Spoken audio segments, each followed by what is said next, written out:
Well, we decided to hold the inquiry because obviously everything to do with immigration is extremely topical, and there's been a lot of publicity attached to what's happening in the Mediterranean. Operation Sophia itself has been going for a year. It's coming up for the decision as to whether it should be renewed or not, and this seemed to be a good moment in which to review what's happened and to make an input on the decision that has to be taken.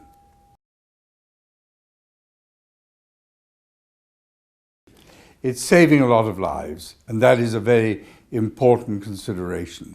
But what it is not doing is stopping or interrupting the flow of migrants across the Mediterranean, and nor has it been able to get to grips with the business model of the people who are actually organizing the trafficking.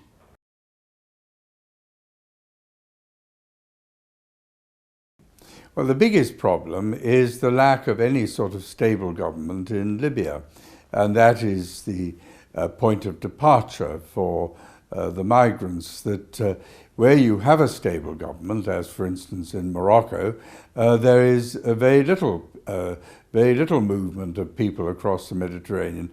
But in Libya there is no stable government, and therefore it's an open area for the people organizing the smuggling. Well, there are two principal limitations. One is that it is unable to arrest the key organizers of the smuggling because they don't go on the rubber dinghies and the wooden boats and so forth. It's unable also to undertake serious intelligence gathering. It can't, of course, go ashore in Libya. It can't indeed go inshore, and therefore it's operating, if not with one arm behind its back, with 1.5 arms behind its back. Well, the report recommends that despite the disappointments, the mandate for Operation Sophia should be renewed in the hope that a stable government may emerge in Libya, and one with which the member states of the European Union can work. That remains to be seen, but we should be ready for it.